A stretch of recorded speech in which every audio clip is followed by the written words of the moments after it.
Hi, Max Paris, CBC. So, Canadian disruptions aside, yeah, what's sort of at stake here in this COP18?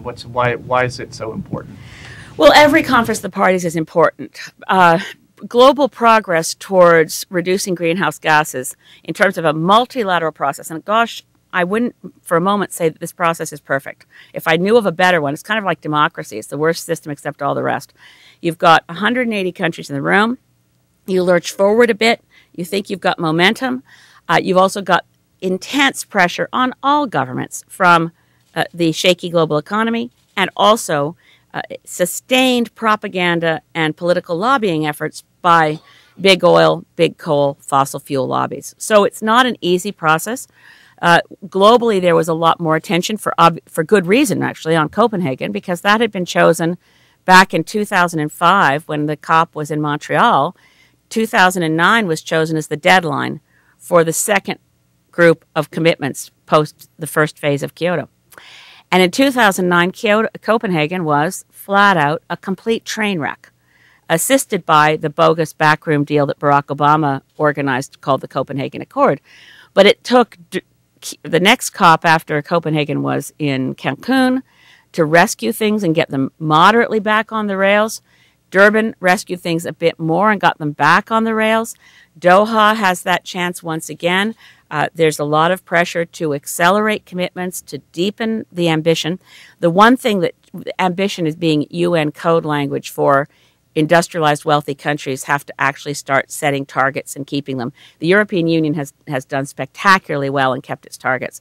But for Canada and Japan, Canada being the worst because we've repudiated our targets, we need to have deeper targets and meet them. So every negotiation matters. Doha is particularly interesting because Barack Obama has passed his re-election. And frankly, being in the room from Copenhagen through to Durban, the voice of the United States in the negotiations, Todd Stern from State Department, it was imperceptible any difference between Bush administration participation in negotiations and Obama administration participation in negotiations.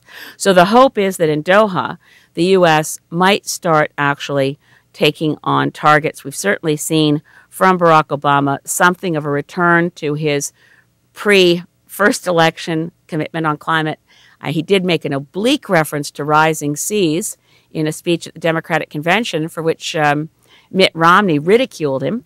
It seemed less funny after Hurricane Sandy and losing a large chunk of New Jersey. So rising sea levels are significant. Whether Barack Obama is prepared to live up to his potential is the open question, and Doha could be an important moment for that. Canada's participation in Doha would only be significant if we did one of two things. If we stay on our current course, it would be better if we stayed home. If we were prepared to do something meaningful, we could play a real leadership role, and it's still worth fighting for that. I still am willing to fight for the idea that Stephen Harper will recognize that the current course is unsustainable and that it's time to rip up the letter leaving Kyoto and actually negotiate the target that he says he's ready to meet, although there's no evidence we can meet it. But if he keeps repeating it as though they plan to meet it. They even got Environment Canada to offer up a corrupt, and I say corrupt in the sense that the science was corrupted in order to produce it, report that claims we're halfway to our target. I mean, if they believe half of what they say, they shouldn't find it so scary to go in a room and make those targets legally binding. Just to go back to the sort of disruptive force of Canada, the negotiations. If we're not there, doesn't that remove our disruption? It would be better if we didn't go. Absolutely. But we're going to Doha, and we will go to every COP. We're still there because Canada has ratified the UN Framework Convention on Climate Change. We're not leaving that. Canada remains in the room. Canada remains in the corridors. Canada continues to be a country that pushes other countries to do less. Our role is not just an embarrassment. It's reckless and brings our once good national reputation is in such disrepute. I mean, I went to Durban last year and I got my accreditations as an advisor to the delegation from Papua New Guinea because I couldn't get on the Canadian delegation. So paid my own way, represented Papua New Guinea. And when people would meet me and they look at your delegate badge right away, I'd say, oh, Papua New Guinea. And there'd be a big smile. And I'd say, well, actually, I'm a member of Parliament from Canada. It didn't take a second for the smile to disappear. And it was universal, the experience. And it's hard when you're Canadian. You're proud of being Canadian. People say, Canadian? What the hell are you doing here? Why don't you go home? What are you people doing? Why do you know? And I said, look, I'm the leader of the Green Party. I'm sorry. It didn't matter. The anger is so intense it can't. I was talking to David Suzuki. He had the same experience at the Rio Plus 20 conference. He was on an elevator. Someone looked at his badge and said, Canada, why do you people even bother coming to these things? I mean, he's David Suzuki. He can always say, back up and say, oh, look, I'm a Canadian scientist. I've done everything. It doesn't matter. We are the policies of sabotage practiced by the Canadian delegation under instructions from Stephen Harper since 2006 have taken our reputation as a country that is globally responsible, playing a constructive role in global search for solutions. I mean, all the things we used to be. We used to sort of be, as an environmental activist, I always felt our government was, we'd go 2 steps forward, 1 step back, or 2 steps back, 1 step forward. But under Stephen Harper's instructions, we are intensely, consistently moving backwards.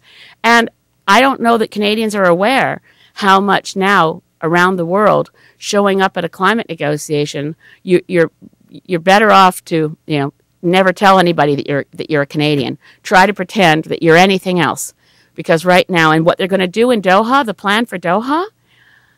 I mean, I think Peter Kent's going to need to enter some sort of witness protection program for global negotiations to show his face anywhere after this. Yeah, I think you're the only one who can ask questions. So maybe that's not true. Oh. Sorry, I missed someone else's here. Oui, il y a les autres, des questions en français aussi. Yeah, any questions? Just one more.